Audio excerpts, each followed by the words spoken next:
This product is legal in California for racing vehicles that shall never be operated upon a public highway. AEM holds no responsibility for any engine damage that results from the misuse of this product. This video is one in a series of videos that cover the configuration and use of the TruBoost boost controller gauge. The purpose of this video is to demonstrate how to use the boost control function. Viewers watching this video should already be familiar with the basic TruBoost controls and options. If you are not, please see TruBoost video 1 before continuing.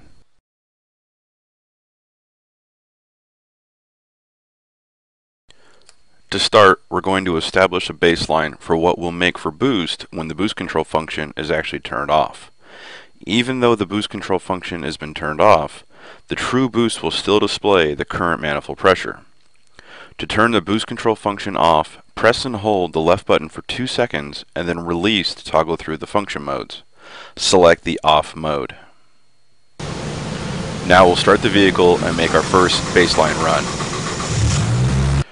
And we'll jump ahead here.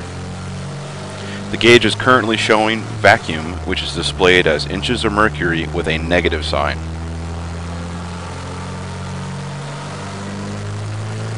And as we complete the run, it looks like we're making about 8 to 9 psi of boost.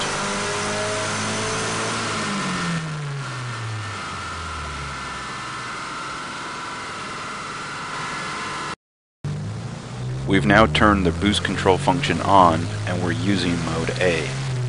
The duty cycle has been set to its lowest setting of 10%.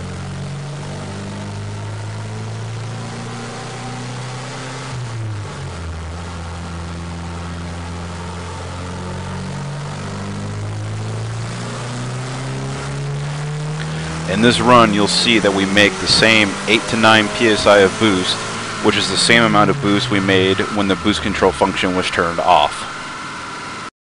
For the next run, we'll increase the duty cycle to 25%. Normally, you would only make small incremental changes if you're unfamiliar with how the turbo setup is going to react with different duty cycles. In this instance, we already know that this setup needs a larger increase before more boost will be made. To increase the duty cycle, enter the program mode and toggle through to mode A. Press the right button to increase the duty cycle setting.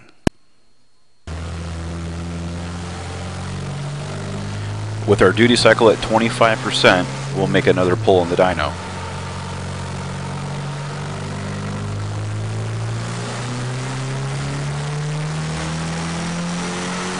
As you can see, we have a small increase in boost over our baseline and 10% duty cycle runs.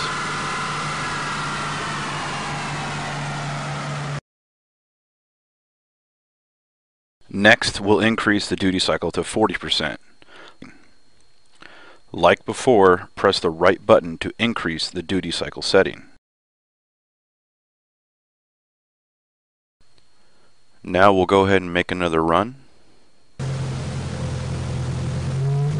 We'll jump ahead here a second.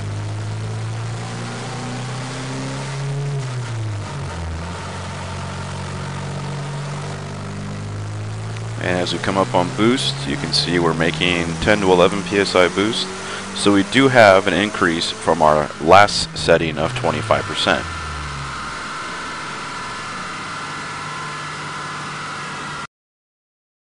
As we get closer to our final desired boost level, we'll make smaller adjustments to our duty cycle.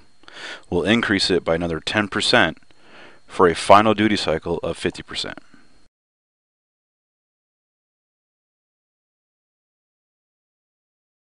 We'll go ahead and make another run. Fast forward a bit here, run it up through the gears.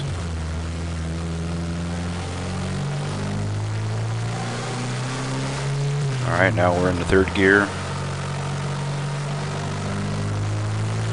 And on this final run, you can see that we make 12 to 13 psi of boost.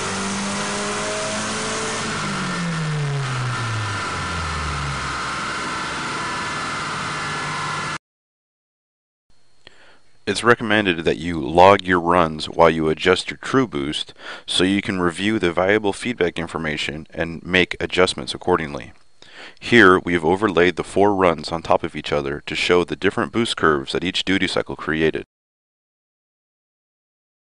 You can see that our low duty cycle of 10% didn't net us any change over stock, but then as the duty cycle increased from 10 to 25 to 40%, and then eventually up to 50%, there is obviously a very noticeable increase in boost pressure.